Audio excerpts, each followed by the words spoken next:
म चाहिँ यो पञ्चकन्या जङ्गलको मुनिमा हिँडिरहेको छु है। पञ्चकन्यादेखि मुनि हामी यहाँदेखि सट्ट के भन्छ यो पञ्चकन्या रिसोर्ट छ यहाँ तल। योभन्दा माथि चाहिँ यो म माथिबाट झर्दै गरेको चाहिँ म पञ्चकन्या मन्दिरबाट झरेको। अहिले म यो तल हिँड्दै गरेको बाटो चाहिँ तल पञ्चकन्या रिसोर्ट हुँदै तल अमरनाथ कवर हल अगाडि झर्छ यो बाटो होइन। रुख पनि यस्तो सुकिरहेछ। यो रुख पनि अब बुढो भएछ यो रुखको पनि सकेछ नि। बाटो चाहिँ यस्तो छ है। जङ्गल छ है पुरै रुख यस्तो हात उठाएको जस्तो गरिरहेछ त यो रुखले पनि। वा उठिरहेछ पनि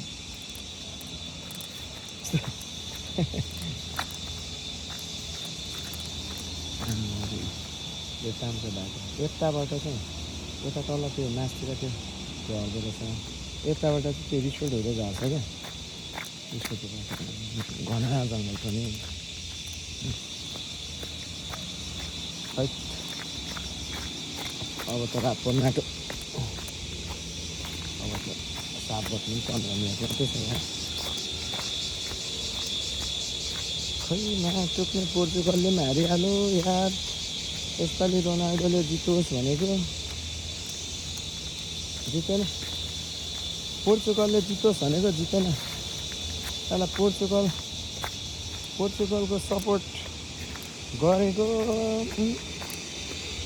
पोर्चुगलमा रोनाल्डो मात्रै रहेछ त नि। अरू सबै बाहिरको रहेछ। पिआर लिएर बसेकाहरू रहेछ। पोर्चुगलको रोनाल्डो मात्रै रहेछ। त्यो भएपछि उसले कहाँबाट अनि चाहेर हुन्छ त। सबै त्यही क्या बढी फ्री भयो क्या पोर्चुगलमा। सबै जो पनि जाने पोर्चुगल। त्यहाँ पिआर सजिलो पाइन्छ भन्ने जाने पोर्चुगल। अनि त्यसको नतिजा अहिले चाहिँ उसले भोग्नु पर्यो क्या रोनाल्डोले। सबै त्यो शरणार्थीहरू रहेछ तिनीहरू। पोर्चुगलको खेलाडीहरू अरू सबै शरणार्थी रहेछ। अनि कहाँबाट अनि पोर्चुगलले जितोस् भन्ने चाहन्छ त नि तिनीहरू। पोर्चुगलले नजितोस् भन्ने चाहन्छ। त्यही भएर अब पोर्चुगलको भनेको रोनाल्डो मात्रै।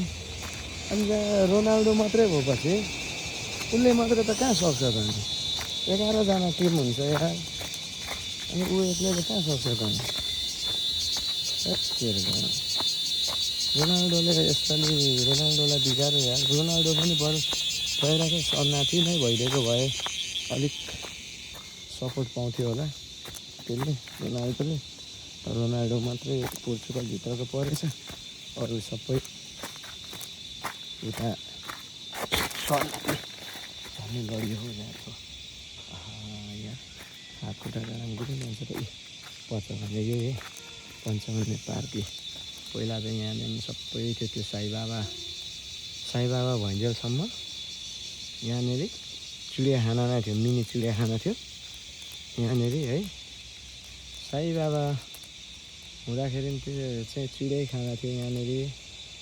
सानोतिनो चाहिँ सबै जू नै थियो। हरेक कुरा देख्न पाइन्थ्यो। जङ्गली जनावरहरू।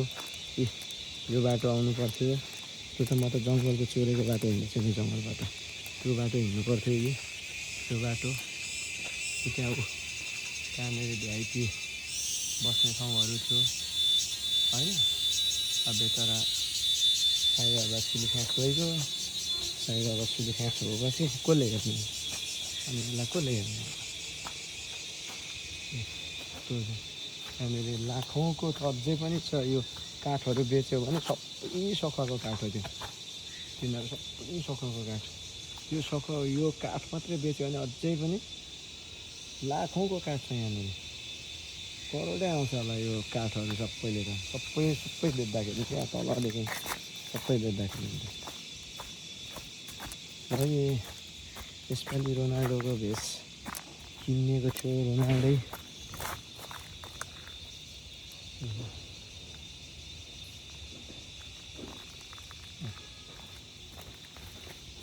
देखाउँछु ल के हो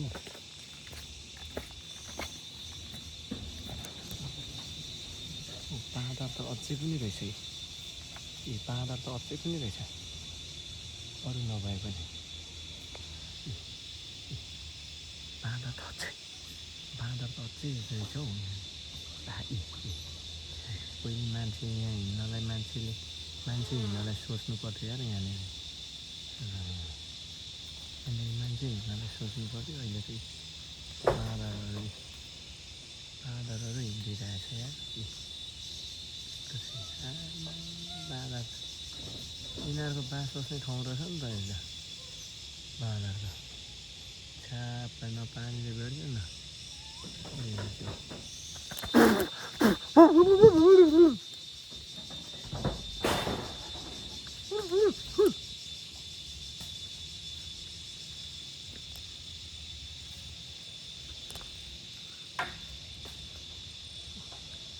तिर्छ न बाँदर तिर्छ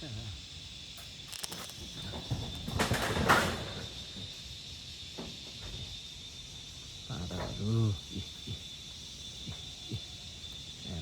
निस्किरहेछ मलाई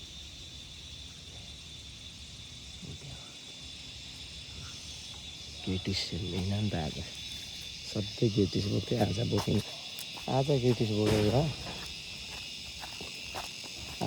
बोकेको यिनीहरूलाई दामी हान्न पाउँथ्यो हेर